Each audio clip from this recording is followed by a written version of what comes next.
प्रचार करेंगे, आज जनसभा को संबोधित करेंगे, किन मुद्दों के साथ आप जाएंगे सर, जिससे पार्टी को मजबूती मिले और ज्यादा से ज्यादा उम्मीदवार आपके जीत? देखिए, समाजवादी पार्टी मध्य प्रदेश में पिछले कई वर्षों से चुनाव लड़ रही है और एक समय था जो नेताजी ने यहां पर लड़ाया था, बड़ी संख्या में समाजवादी पार्टी के विधायक जीते थे। पिछली बार भी समाजवादी पार्टी जब चुनाव लड़ी, हमारी पार्टी का एक विधायक चुना गया और कई जगह बहुत अच्छे पार्टी के प्रत्याशी लड़े हैं। हमें उम्मीद है कि आज हम पूर्व विधायक लक्ष्मण तिवारी जी के कार्यक्रम में शामिल होने आया हूं। ये समाजवादी पार्टी से जुड़े हैं, चुनाव लड़ेंगे और मध्य प्रदेश में समाजवादियों ने काम किया और जरूरत है समाजवादी विचारधारा की। गरीब, महिलाएं, आदिवासी, अल्पसंख्यक और जितने भी हमारे पिछड़े और अगड़े मिलकर के हैं, बीजेपी को जवाब देना चाहिए कि केवल मध्य प्रदेश की सरकार नहीं थी उनकी, दिल्ली में भी सरकार रही है। दिल्ली के 10 साल और मध्य प्रदेश की लगातार इतने सालों की सरकार में भी परिवर्तन दिखाई नहीं दे रहा है। आज अगर हम एनसीआरबी का आंकड़ा देखें, जो प्रदेश सरकार दिल्ली सरकार को देती है, महिलाओं के ऊपर अन्याय सबसे ज्यादा है, छोटी बेटियों के ऊपर सबसे ज्यादा अन्याय है। एक तरफ अगर लाडली योजना आप चला रहे हैं तो कहीं न कहीं आपको उनकी सुरक्षा की भावना कैसे पैदा हो उसके बारे में सोचना होगा। बड़े पैमाने पे बेरोजगारी बढ़ी है और लगातार रोजगार बढ़ रहे हैं, आंकड़ों में भी, जमीनी हकीकत में भी। तो जब महंगाई बढ़ जाए, बेरोजगारी बढ़ जाए, अन्याय बढ़ जाए, तो इसके विकल्प देने के लिए समाजवादी लोग हैं और जनता के बीच में रहेंगे। हमें उम्मीद है कि समाजवादी पार्टी इस बार सीटें ज्यादा जीतेगी। इंडिया गठबंधन के साथ, जो गठबंधन के साथ आप चुनाव मैदान में उतरेंगे मध्य प्रदेश में, इंडिविजुअली अकेली ही पार्टी आपकी लड़ेगी? चुनाव तो जब कभी होगा तो चिन्ह पे साइकिल पर ही होगा और वोट साइकिल पे ही मांगा जाएगा।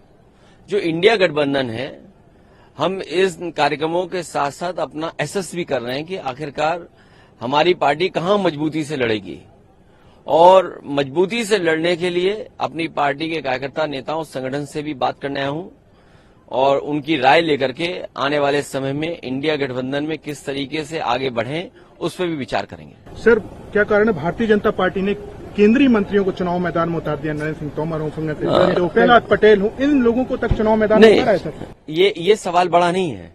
इससे भी बड़ा सवाल ये है कि लोकसभा में महिलाओं को अगर आप आरक्षण दे रहे हैं और आप ये कह रहे हैं कि 33% दलित और आदिवासी महिलाओं को हम सम्मान देंगे और उसके लिए नए लोकसभा में कार्यक्रम किया गया हो, बीजेपी की महिलाओं ने स्वागत किया हो, आपको ये सवाल पूछना चाहिए बीजेपी से कि जो अभी सूची जारी हुई है या आने वाले समय में जो सूची जारी होगी, क्या भारतीय जनता पार्टी अपने संगठन की जो महिलाएं काम कर रही हैं, क्या उन्हें 33% का स्थान देंगे? 33% का स्थान अगर नहीं दे रहे हैं तो जो बिल लोकसभा में आप लेकर के आए हैं नई लोकसभा में, वो माताओं बहनों के साथ बहुत बड़ा धोखा है, क्योंकि ये बिल लागू नहीं होने वाला है। कम से कम बीजेपी अपने आचरण से, अपने जो टिकट वितरण हो रहा है उस प्रणाली से कम 33% महिलाओं को देकर के तो दिखाए।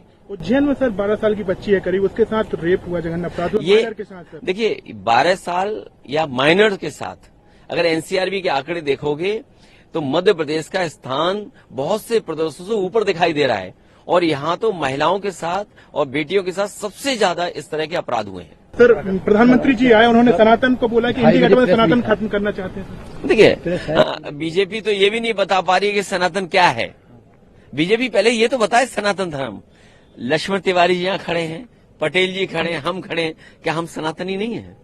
बीजेपी ये समझती है कि बीजेपी को जो वोट दे रहा है वो सनातनी है और जो बीजेपी को वोट नहीं दे रहा वो सनातनी नहीं है।